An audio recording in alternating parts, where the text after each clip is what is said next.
स्वागत है आपका कसक स्टडी सेंटर में।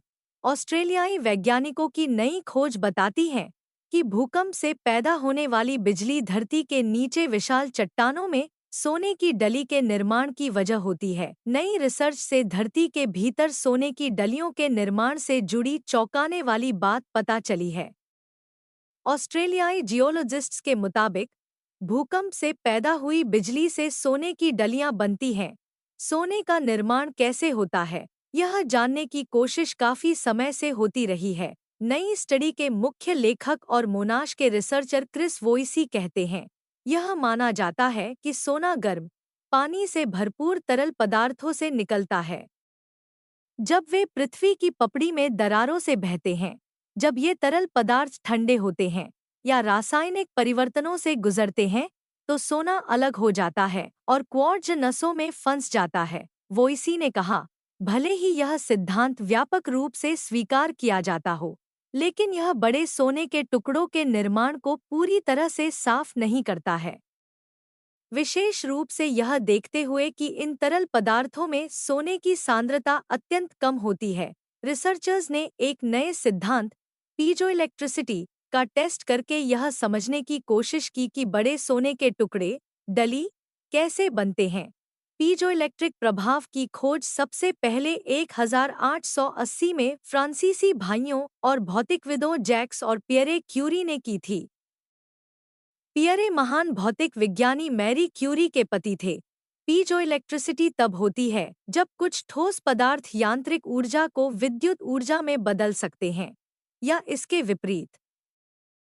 क्वार्ट्ज जैसे कुछ क्रिस्टल यांत्रिक तनाव लागू होने पर पीजोइलेक्ट्रिक वोल्टेज उत्पन्न कर सकते हैं। यह प्रभाव आमतौर पर क्वार्ट्ज घड़ियों और बीबीक्यू लाइटर में पाया जाता है।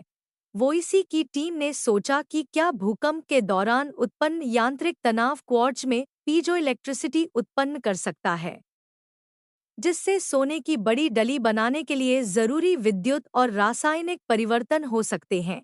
टीम ने भूकंप के दौरान क्वार्ट्ज में होने वाली स्थितियों को दोहराने की कोशिश की। क्वार्ट्ज क्रिस्टल को सोने से भरपूर तरल पदार्थ में डुबोया गया और मोटर का उपयोग करके तनाव लगाया गया। फिर क्वार्ट्ज के नमूनों का माइक्रोस्कोप के नीचे अध्ययन किया गया। स्टडी के सहलेखक एंडी टॉम्किंस के मुताबिक नतीजे आश्चर्यजनक थे।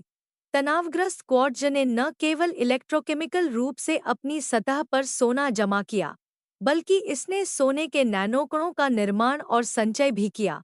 सोने में नए सोने के कण बनाने के बजाय मौजूदा सोने के कणों पर जमा होने की प्रवृत्ति थी।